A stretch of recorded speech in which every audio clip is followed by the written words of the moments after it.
wasn't threatening violence. No. I just wanted you to get out.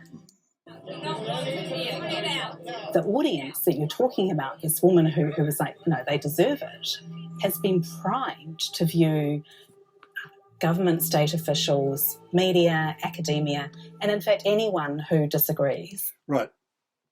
So she just mentioned academia. Right, I'm going to tell you something about academia that you may well know, but anyway, here, just in case you don't, there's this thing called the Listener 7. Just put the Listener 7 into Google. You'll get them. And I sort of have a family connection with one of these people. There were 7 academics, right? 7 academics, like professors. And they were in a range of universities through New Zealand.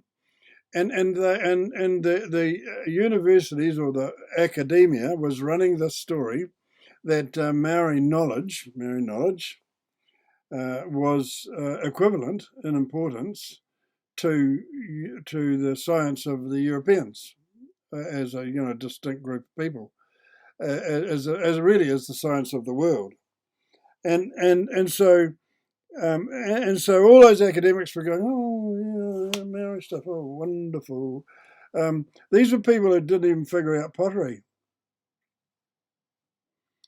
The Maoris, as they were, didn't figure out that you could bake clay. They just didn't. And so they never managed to make pottery or ceramics or glass or anything like that. And yet we're expected to believe that their knowledge was actually science. Well, a group of 7 academics came out and they wrote a letter to the listener, which is why they're called the Listener 7. And in it they disputed the fact that they disputed the concept that Maori science was as important as science, because of course it's not. But all those academics were going, better pretend they were, because that's the politically correct thing to do. And a bunch of other academics with equal qualifications to all of them came out and said no. And so, I mean, there's a big difference between one sitting on the fence. Oh, geez, we better not say anything about that because, to going, Jesus, we better say something about that because that's bullshit. So they write a letter to the listener saying it's bullshit. So what happened then is that they were screamed down by the other academics. So academia, along with the media, are in trouble because they're believing nonsense. So not only are they believing nonsense, they employed a classic Nazi tactic, and that was to identify the people who disagreed with them and denounced them. They came out and denounced the Listener 7, some of their own colleagues, because they told the truth.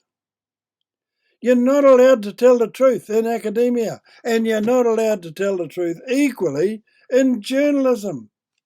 Get the bloody message. Sorry, I'll go back to concentrating on this. But, look up the Listener 7. I mean, this is part of what's going on in New Zealand. And, this is in an environment that has been created by who? Jacinda Ardern. Jacinda Ardern has turned New Zealand into this weird place where I'm sitting here pulling apart a video made by the government, paid for by the government, that is so full of shit it's unbelievable. You created that, Jacinda. Part of your legacy, but I mean the real legacy is going to be the rights at Parliament, girl. You will never live that down. That will haunt you till you die. Anyway, let's go back to this. With their point of view, as members of that out-group who deserve everything that's coming to them. I wasn't threatening violence. I just wanted you to get out so that you could stop reporting lies. Look, I'm with her. This woman, her morality is the same as mine. I believe that the media need to tell the truth. And if they don't tell the truth, they need to be eviscerated. I didn't say executed, they need to be gotten rid of. Because, if the news is about truth, Truth. Truth. Truth is a thing. It's a thing that we all have to respect. And the media no longer respect it. You know, even if they lie by omission, it's still a lie. You're still telling a lie. If you don't tell the truth, if you omit things, you are deceiving the public. And when you deceive the public, you shouldn't be in that position anymore. I see journalism, I always have seen journalism, as more important than being a fucking priest. Because, you know, a priest can make stuff up and just tell God about it. But, you know, this is about the relationship between the media, between the fifth estate or fourth estate or whatever the fuck you call it. It's between the relationship between them and the people. And the people, we're the people. I'm one of the people. And it needs to be true. No bullshit in media. But you guys have been doing bullshit, and it's obvious every single night on the news. Lying by omission on Jacinda's watch. Bloody hell. And this lady here, I mean, she's got the balls to go down there and confront people, and you guys are trying to make a scapegoat of you. You should be ashamed of yourselves. Jesus wept. You know, I'm sorry, I'm getting wound up because, I mean, this just pisses me off So you have no so regrets much. about your role in that mob? I'm sorry, I don't have a problem. I did not. I have never threatened anybody. So how have we as a country got to the place where it's okay to respond to other people like this? Oh, Jesus, how is it that we as a country got to the point where you guys don't tell the truth anymore, you silly bitch? You know, who's the more important one of these two? This woman here. The other one's full of crap. She's an actress. Bloody hell. Where we've got to in a country, but what else can we do? We could What not else be can we- violent towards each I other. was not violent. Because it's Yeah, she wasn't violent. She didn't touch anybody. necessary violence. It's protective violence. Because if you genuinely believe that those people are responsible for a genocide or a democide, then surely it's a reasonable reaction. Can I ask? Where does she get genocide from, for Christ's sake? I mean, this is inflammatory talk from a person who's apparently some kind of journalist or commentator or something. Where was there genocide? Nobody got killed. Nobody got killed. Why is she introducing that into this discussion? It's very, very dishonest. Really. I mean, remember, this is a video that was made by the government and paid for by the Responsible Journalism Fund, and they're on there suggesting genocide in New Zealand. Give me a break. What you experience? Yeah, I mean, I experience targeted harassment, emails, phone calls, talking about me online, stalking my Show us the emails. Twitter, stalking my Instagram, stalking my LinkedIn, stealing photos, posting them, talking about the consequences that will happen for myself and for my family. Your targeting of me, Te Punaha Matatini, all of the media, your guys' targeting of me is a glaring admission that you know I've got your fucking numbers, man. I've got just oodles of shit on you people. The intent is to silence and to chill the voices that stand up for minorities and marginalised groups. It is chilling when posts threatening citizens' arrests and jail get this response. And knowing that they're gonna get hung. I'll gladly be an enforcer, brother. Interestingly enough, the second one of those voices was definitely Maori. I'm not sure about the first one. But I mean, what a stupid thing to say. With exposure from the protest over, it's a risky time for our key players. They need new ways to keep their audience's attention. So they pivot from COVID to new topics. It's called agenda surfing. We're not going to let you threaten our children anymore. Amy Benjamin celebrates the US overturning of abortion rights. We're not going to let you drink their blood. We're not going to let you get their stem cells. You know, a big jump sideways to abortion is I don't recall abortion having anything to do with all of this. Hands off our young. You ghoulish motherfuckers. On Telegram, in the Counterspin chat group, they post parts of the prohibited manifesto of the Buffalo mass shooter, calling it a false flag. And Calvin Alp uses the discussion to post a page calling the Christchurch massacre a false flag too. The page includes banned video from inside the mosque. Putin, and yes, I support Putin and those people, so you can stick your Ukrainian flag up your ass. And Alp repeats Russian propaganda spread by QAnon about the invasion of Ukraine. So does Chantal Baker.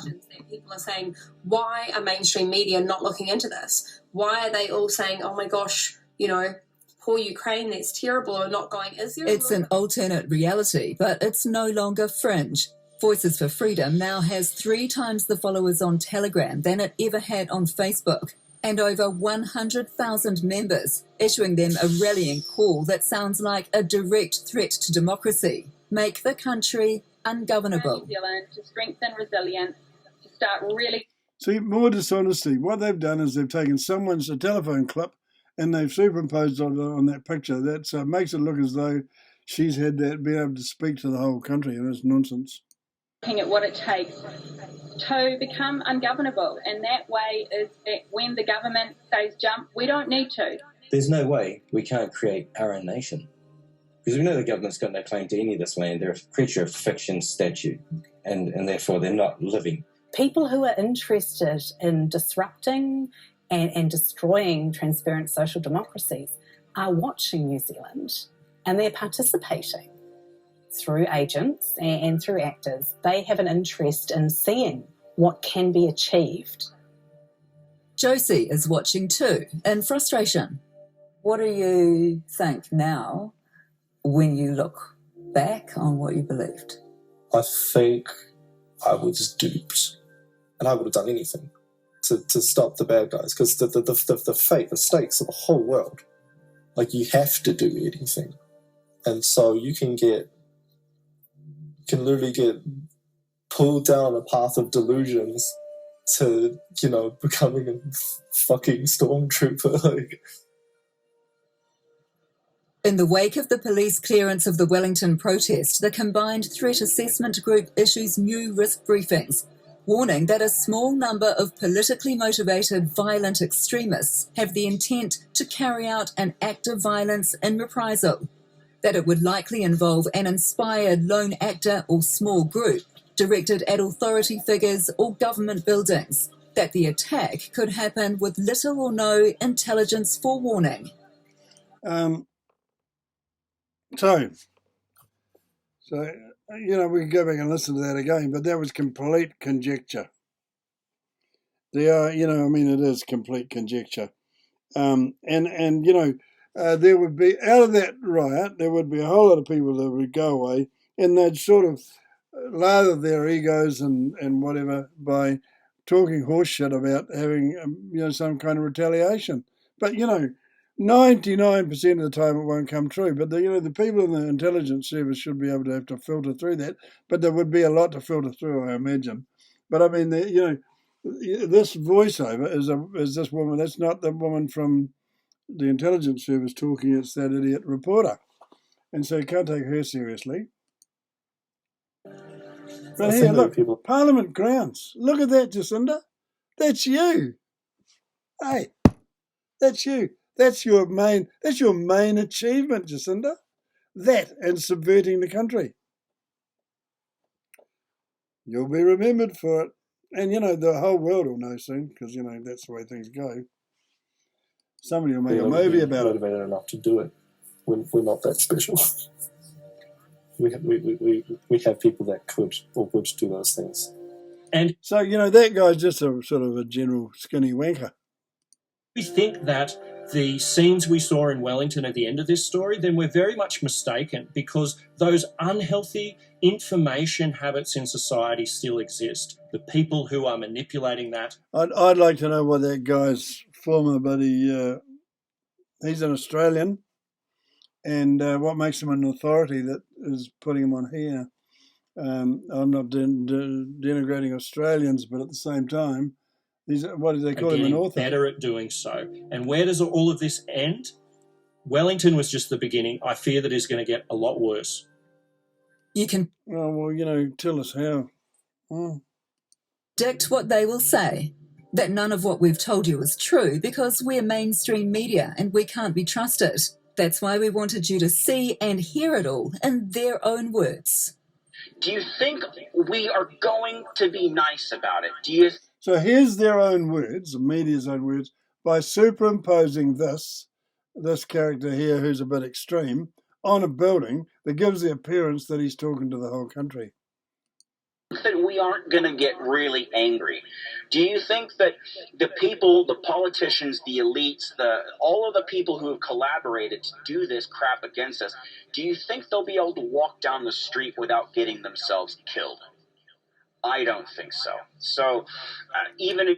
it's a very extreme thing to say, but I mean, if a person's cast himself in this, and he's doing this in his car, he's obviously not wanting to do it in front of his wife. She'd think he was nuts. New Zealand, I genuinely believe that there will be such contempt, such anger, and such vitriol for what has happened to us that even New Zealand politicians will fear for their lives, and rightfully so. Have a good one.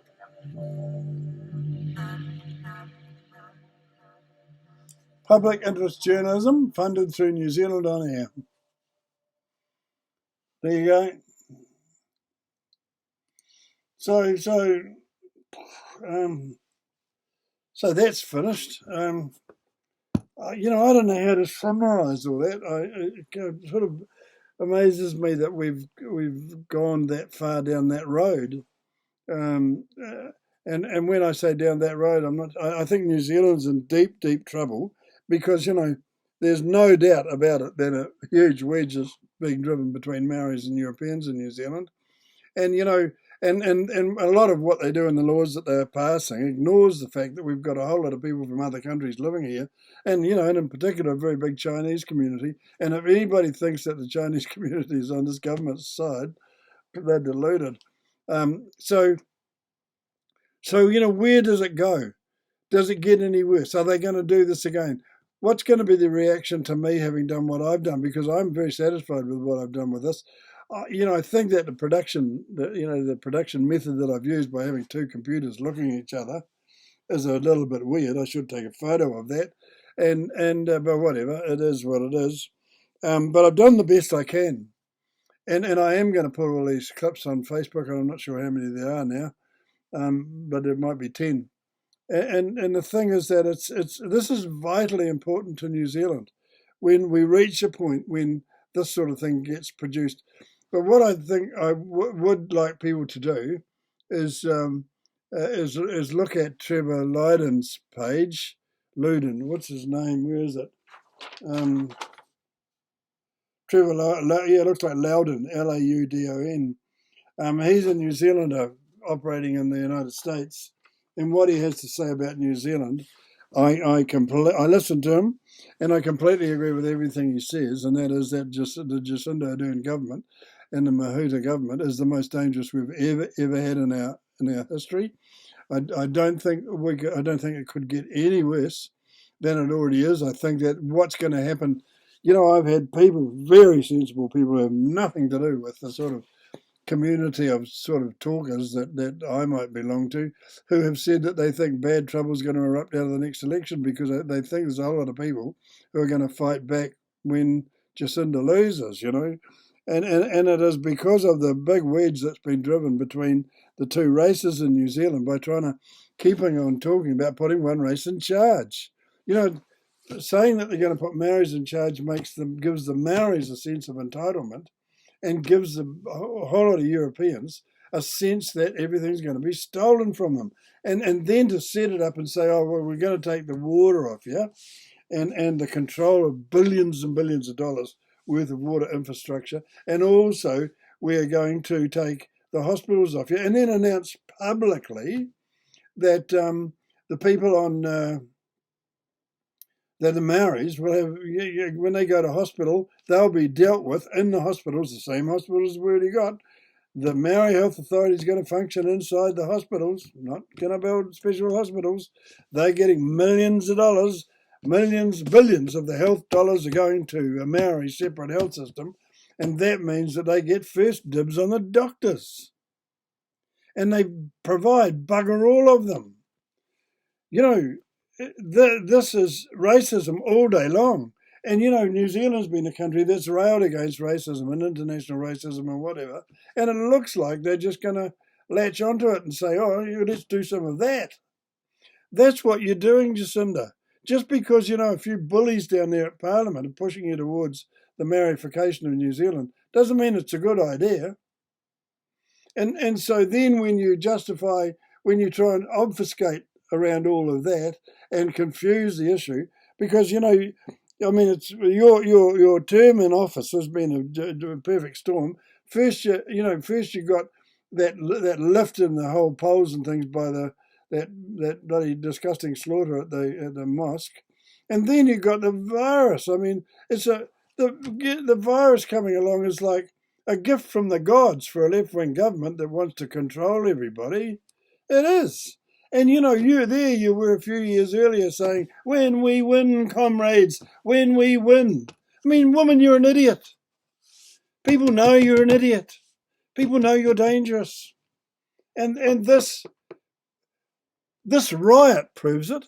But then the journalistic depiction of it, funded by the Public Interest Journalism Fund, is the next nail in the coffin. You know, if you guys think this is going to help you, if you guys think that this is going to help you in the polls, you're dreaming.